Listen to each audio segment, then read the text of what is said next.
নমস্কার, শুভ সকাল জানাই সকলকে। আজকে 10ই জানুয়ারি 2026 এলিট স্কয়ারের প্রাঙ্গণে চিনচুরা হাইটসের পক্ষ থেকে আপনাদের সকলকে জানাই স্বাগত। আজকের এই এলিট স্কয়ারের পক্ষ থেকে আমরা আমাদের অনুষ্ঠানের শুভ সূচনায় সকলে একত্রিত হই।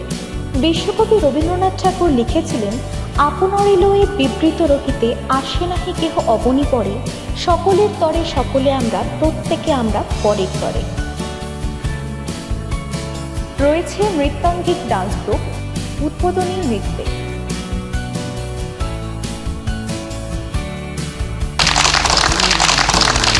অন্যকে জীবন দান করতে পারে আমাদের একটুখানি রক্ত, তাই রক্ত দিন, জীবনকে বাঁচান, সমাজকে বাঁচান।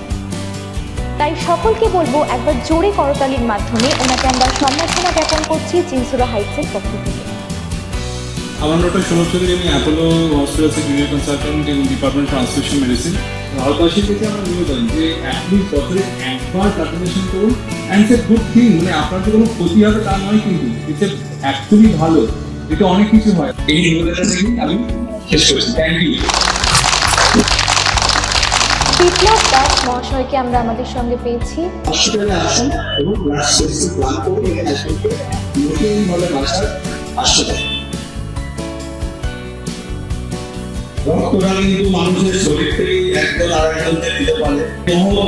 উদ্দেশ্যকে সাধুবাদ জানাই, এই বলে আমি আমার বক্তব্য শেষ করেছি।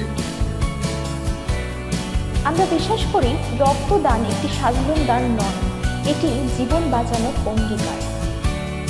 আজ আমরা এখানে একত্রিত হয়েছি এক বিশেষ সামাজিক দায়বদ্ধতা করার জন্য। প্রত্যেক বছরেই সোসাইটির জন্য আমরা এরকম মাল্টিপল ইভেন্ট অর্গানাইজ করি। এই বছর শুরুতেই আমরা এরকম ব্লাড ডোনেশন ক্যাম্প অর্গানাইজ করেছি। ডক্টরদের পক্ষ থেকে অনেকেই এসে স্পিচ রেখেছেন, তারা বলেছেন যে রক্তের কিরকম এমার্জেন্সি বা প্রয়োজন হয়। আজ এখানে যারা রক্তদানের জন্য এগিয়ে এসেছেন তাদেরকে কিন্তু আমি মন থেকে কৃতজ্ঞতা জানাই। যারা চিকিৎসকরা এসেছেন, যারা পার্টিসিপেট করেছেন, তাদের অসংখ্য ধন্যবাদ এবং আমাদের পাশে থাকার জন্য আপনাদের অসংখ্য ধন্যবাদ।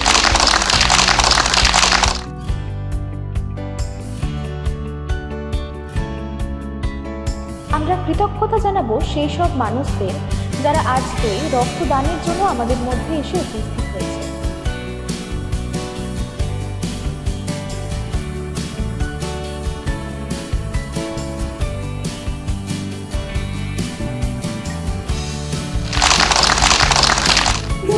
পক্ষ থেকে আমাদের সঙ্গে শালিনী দে।